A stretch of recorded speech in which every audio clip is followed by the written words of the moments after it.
મિત્રો, ક્યારેક તમારાથી કોઈક વ્યક્તિ દૂર જતું રહે તો દુઃખ ના કરવું. કેમ દુઃખ ના કરવું ને કોના માટે દુઃખ કરવું મિત્રો, એ આ વિડીયોમાં તમને જોવા મળશે. ઘણા લોકો એવા છે કે યાર કોઈક મિત્ર એનાથી દૂર જતો રહ્યો ત્યારે ખૂબ દુઃખી થાય છે. ઘણા એવા લોકો છે કે કદાચ એમને પ્રેમ સંબંધમાં નિષ્ફળતા મળી ત્યારે ખૂબ દુઃખી થાય છે. કંઈક ને કંઈક કારણો છે દુઃખી થવાના, ઘણા બધા કારણો છે, મોસ્ટ ઓફલી બધા લોકો જાણે છે. પણ સાથીઓ, હું એવું કહેવા માગું છું કે જે વ્યક્તિ પોતાના સ્વાર્થ વગર જો તમારી સાથે છે ને, પોતાના સ્વાર્થ વગર તમને સમજે છે ને, એ કદાચ તમારા જીવનમાં ના રહે ને તો ચોક્કસથી દુઃખ થવું જોઈએ. પણ જે વ્યક્તિ હર હંમેશા તમારી પાછળ ફાયદો જોવે છે ને, તમે ક્યાં ઉપયોગી થાઓ છો ને એ જોવે છે ને, એવા વ્યક્તિ જવાથી શું દુઃખ કરવાનું યાર. હું તો કહું એવા વ્યક્તિના જવાથી ખુશ થવું જોઈએ આપણે. અને યાર ઘણા લોકો મેં જોયા છે કે તમારી પાસે પૈસો, તમારી પાસે પદ છે ને ત્યાં સુધી ખૂબ જ મિત્રતા રાખશે, ખૂબ જ સારા સંબંધો રાખશે. પણ જો કદાચ તમારા દિવસો થોડા નીચે ગયા ને તો એ દૂર જતા રહેશે. તો એવા લોકોને જવાથી શું દુઃખી થવાનું યાર. દુઃખી તો યાર હર હંમેશા આપણી સાથે ઊભા રહે છે ને, હર હંમેશા આપણી લાગણીને આપણને સમજે છે ને યાર, એના માટે થવું જોઈએ. પણ ખાસ કરીને યાર જે પોતાનો સ્વાર્થ જોઈને આપણી સાથે રહે છે ને, આપણો સમય જોઈને આપણી સાથે રહે છે ને, એવા લોકો માટે લોકો દુઃખી થાય છે. હા, એ સમય પર એ આપણને ખુશી આપે છે ને કોઈ વ્યક્તિ, એ વસ્તુ અલગ વસ્તુ છે. ખુશી જે આપે છે એના માટે એમને ધન્યવાદ કહેવાનું. પણ એની સાથે સાથે આપણે એ પણ જોવાનું ને મિત્રો કે યાર એ વ્યક્તિએ મારી પાછળ સમય કેટલો ખર્ચ કર્યો અને મારી પાછળ એને લાગણીઓ કયા પ્રકારની છે. માત્ર સ્વાર્થ પૂરતી તો નથી ને. કદાચ તમે કોઈક વાતથી યા કઈ વસ્તુથી ખુશ થતા હોય તો એનો મતલબ એ પણ નથી દોસ્તો કે માત્ર તમને ખુશી મળી રહી છે, સામેવાળા વ્યક્તિને પણ એટલી જ ખુશી મળતી હશે.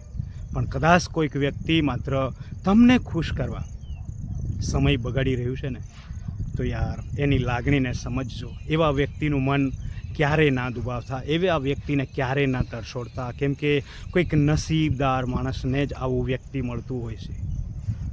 પણ ખાસ કરીને કોઈક વ્યક્તિ એવા, ઘણા એવા વ્યક્તિઓ, કોઈકની સોરી યાર 99% એવા વ્યક્તિઓ છે કે તમારો સમય અત્યારે કેવો ચાલી રહ્યો છે, તમે અત્યારે કઈ દિશામાં આગળ જઈ રહ્યા છો, તમે અત્યારે શું કરી રહ્યા છો, તમારા પાસે અત્યારે કેટલો રૂપિયો છે, તમારા પાસે અત્યારે કયું પદ છે, એ જોઈને વ્યવહાર કરવાવાળા હોય છે ને, એવા જતા રહે ને તો શુક્રિયાદા, ભગવાનને શુક્રિયાદા કહો કે યાર આવા લોકો જતા રહ્યા તો સારું. એવા લોકોના જવાબનો કોઈ ગમ ના કરવો જોઈએ યાર.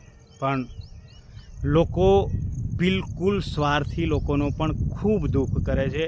કેમ કે મીઠી મીઠી વાતો, કોઈક આપણી તારીફો કરતું હોય, કોઈક આપણને લાગણીભરી વાતો કરતું હોય, એવા લોકોની વાતોમાં આવીને આપણે ઘણું બધું ગુમાવી દઈએ છીએ. અને ખાસ કરીને આપણે આ જીવનના ખૂબસૂરત સમય આપણે એની પાછળ ખર્ચ કરી દઈએ છીએ. આપણા જીવનનો સૌથી ઇમ્પોર્ટન્ટ વસ્તુ મિત્રો આ જીવનમાં આપણો સમય છે. આપણો સમય કોના પાછળ ખર્ચ કરી રહ્યા છે ને કેમ કરી રહ્યા છે ને એ મહત્ત્વપૂર્ણ છે દોસ્તો. આ જીવન એક નાનકડું જીવન છે. હું વારંવાર કહું છું કે યાર તમારા સમયને માન આપો અને તમારી સાથે સંકળાયેલા લોકોને સમજો કે વ્યક્તિ તમારા સાથે કેમ જોડાયેલો છે, એની પાછળનો એનો સ્વાર્થ શું છે. સ્વાર્થ વગર કોઈ જો વ્યક્તિ તમારી સાથે છે ને યાર, એવા વ્યક્તિને દૂર ના થવા દેતા. પણ મોસ્ટ ઓફલી લોકોને એવા વ્યક્તિઓ ગમે છે જે સારી સારી વાતો કરે, કંઈક તોહફા આપે, કંઈક ભેટ આપે, કંઈક એને ફાયદો થાય એવું કરે, કોઈને રૂપિયો આપે, કોઈના માટે કંઈક સારી સારી વસ્તુઓ લાવે, સારું લગાડવા માટે સારી વાતો કરે, એની તારીફો કરે. આવા જ લોકો બધાને ગમતા હોય છે. પણ આવા લોકો આપણા જીવન માટે નુકસાનકારક છે દોસ્તો. આ સમજવું પડશે. અને ખાસ કરીને આ સમજવું ખૂબ જ જરૂરી છે. એટલે હું અવારનવાર આવા મોટિવેશન વિડીયો બનાવતો રહું છું કે યાર લોકો કંઈક મારો વિડીયો જોઈને સમજે. અને જો મિત્રો તમને આ વિડીયો મારા ગમતા હોય ને તો બીજા મિત્રોને શેર કરજો. કેમ કે આ મોટિવેશન જીવનમાં ખૂબ અગત્યનું છે.